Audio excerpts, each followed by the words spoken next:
Thank you so much. Well, first of all, congratulations on the win, guys. Congratulations on reaching playoffs. The first team to ever do it in all four champions. My name is Miguel Serrano for quieres, and my question is for Coach Milan. And thing is that you want a map in where you have a low percentage of success, which is Abyss. I think it's 40% this season. What were the keys for the team to be able to turn around the things that were happening that moment in the match after losing Mind? What do you think were the keys to be able to win this map? I think we focused a lot on just not caring about what happened in the first map and just playing our game for the second one. And that's something that just happens quite naturally when you get stomped like that. There's not much you can do, and the best thing you can do is just forget about it and go for the next. And I think the boys did a really good job at still being able to give a lot of like positive energy, shout, cheer, celebrate small moments, and that just caused us to. Even though we didn't, you said we started 0-4 down, right? Yeah, we remember, 0-4, and then they still turn around. So I don't think we look at maps like it's history. It's just you can be good at a map one week and really bad at it the next. So we just do what feels good in the moment. And right now, honestly, almost everything feels good, I'd say. So yeah, not that deep. Thank you. And just a quick follow-up, if I may. For Boaster, did you practice the take the L mode, or was it just natural because it was pretty accurate? Had to whip that one out again. Flashback to Toronto. I don't know. I just felt like the bind was so flat from us, and then when we were on Abyss and we were like finding form, I just felt like doing it. Whipping out again, making sure the enemy team knows that we're in control of this match. Have an L dance for you, and that's what I did. Thank you, guys, and good luck on playoffs. Thank you. Ravish, you have the next question. Awesome. Thank you. What's good, homies? It's Ravish down chilling in LA. Real quick question that I got for y'all, which, by the way, again, congrats on the win. Absolutely phenomenal. Really cool stuff. Probably you're kind of to go, bro. That last 1v3 was insane. I had a question for Mr. Austin Roberts, real quick. Crashies, bro, do you hate your phone? Have you been smashing it? Like, is this your third iPhone at this point? But what's going on, man? What are you doing to it? Have you seen it? You've seen it, right? Yes, I've seen it. Yeah, it looks insane. It's actually a weapon, bro. Yeah, it's actually a weapon right now. Actually, like as you said, I can't even use it. Turns off every 3 minutes. I couldn't even listen to music today, so I was on that bus just looking outside, looking at the beautiful views of Paris. Yeah, it's pretty cooked, to be honest. I've dropped it. I've had that phone for like 3-4 years. Dropped it every time. I think I've dropped it over 100 times actually. No case as well. So a lot of lessons to be learned. Got to buy the new iPhone, and I'll definitely be buying a case. So I don't want to be that guy, but you can't even use it for 3 years, bro. It's like 2 years for this phone, and you're just killing it. Can you understand, guys, how bad it is?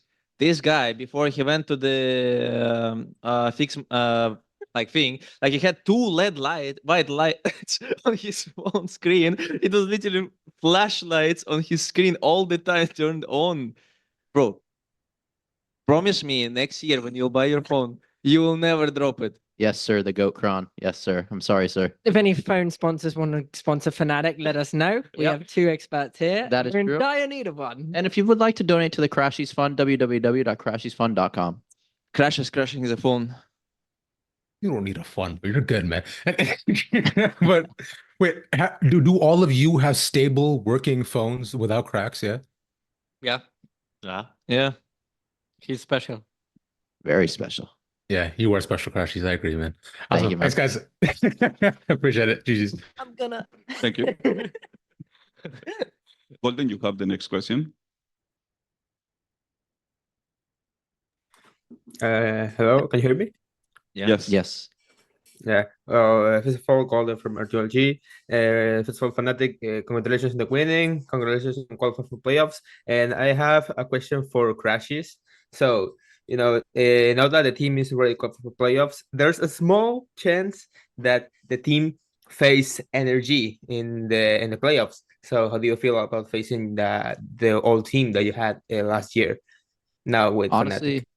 Honestly, I hope they are in our bracket. I want to play them pretty bad. I wanted to play them the whole year. And I think if we play, it'll be a really good game. They've been looking really strong. Their mentality and their culture around the team has been very strong as well. And I think it would just be a fun, good game. And hopefully we can play them. So. Yeah, good. And I have another follow-up question, and Yes. now for Bowser. And Bowser, you know that in this whole 5 years of Valorant, we've seen you doing dances, emotes to the opponent, to your opponents. So my question is, are you worried that someday you get too excited that take it a little too far and maybe get a warning from Riot? What Riot gonna do to me?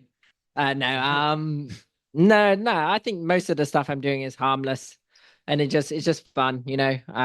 I could get up and scream and like do random bits and bobs, but why not just do a little jiggy while you do it? And that's kind of what happens. So yeah, I think it's fine. I need some more.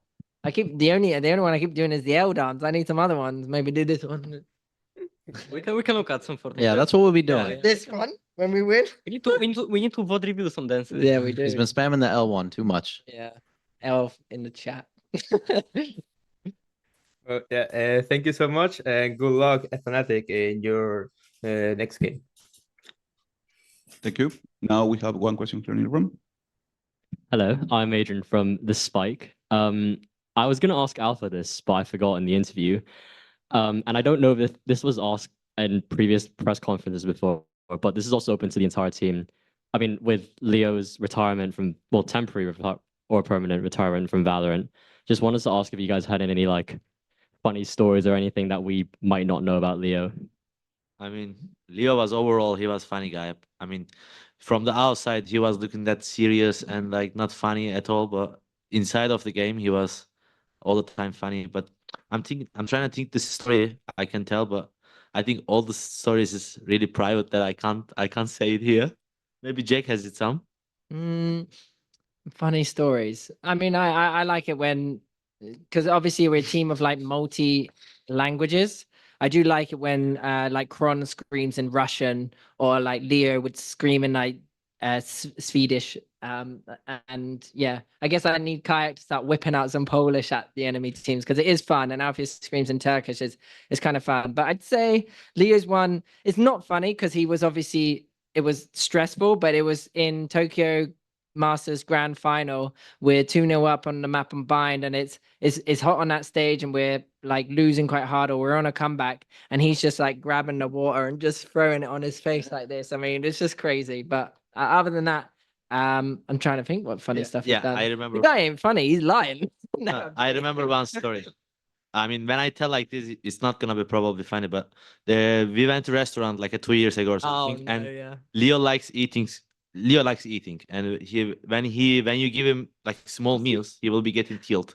And we wait for one food for 1 hour, and Leo get the food like piece of meat like that like small, this. like that Little small. steak. And he was like, why did we come here? Like looking around and trying to like asking Colin like, why did we come here? Like it was funny at the moment. Yeah, I mean, we even had the picture of his face expressions as our group picture in WhatsApp, just because it was way too funny. He was like, and yeah, I mean, I also have two stories. I think first one is also about like him being on stage when it's way too hot. One time he actually tried to open the cup lid just to like get some water, and somehow when he was doing that, he actually spilled all of his water from the cup straight on his pants. He was like, "Bro, I have my water on my pants," and he was like, they all laugh. And second thing, I think everyone knows that he's quite a ice cold guy when he's playing on stage. Mostly he's not like doing a lot of emotions. But once on VCT, I think, against Heretics, he just stand up and scream, "What hello, hello." It was like on Swedish, like, "What the hell are you doing there?" No, I mean, hello, of course, you know, hello. What the hell is that, hello? But yeah, I mean, it was way too funny, and I still remember it up to this date. So yeah. All right, thank you guys. That's really funny. Thank you. Chitaku, you have the next question. Hello guys, I'm Chitaku from Universo Valorant on Latam. My question is for Booster. Booster, at the start of the season, it was said that this will be a year of team building. Now that they are in the playoffs, what can we expect from Fnatic? Now that we're in the playoffs, what can we expect?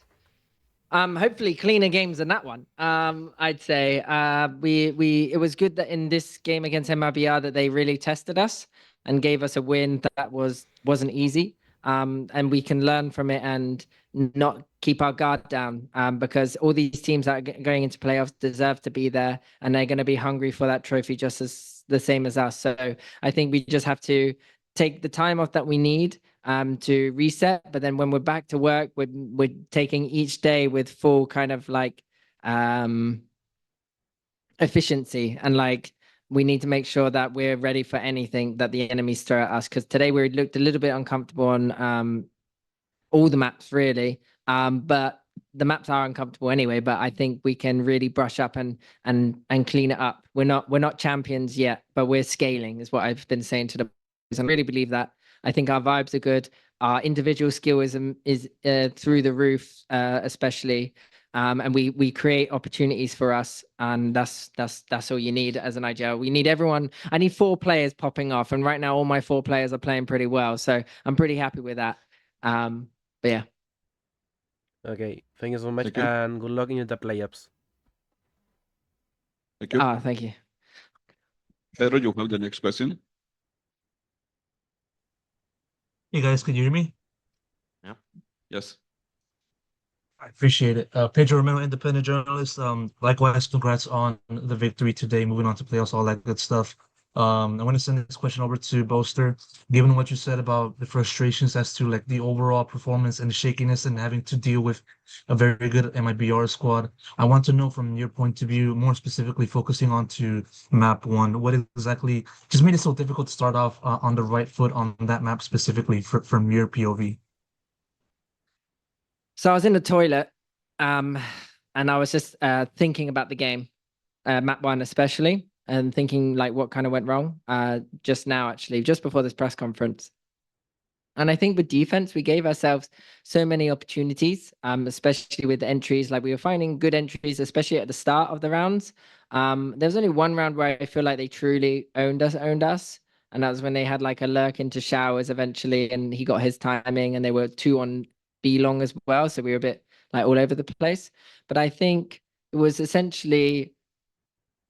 So if Boaster isn't doing it like crazy fragging like Abyss, Boaster needs to be able to calm down the mid-round situations and make a plan, even if it's not on my site. So there were rounds where we'd get the advantage and then kind of just wait, and then they just slowly push into us and just kill us, and the round is over. And I felt like in the heat of battle, I think that was a good learning.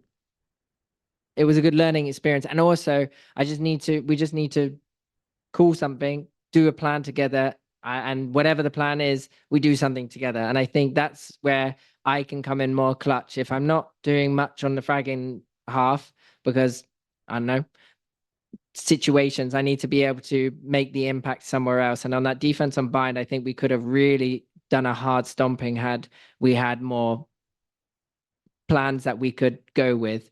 And just an idea instead of just kind of, oh, we got an entry, let's go silent now and let's just wait.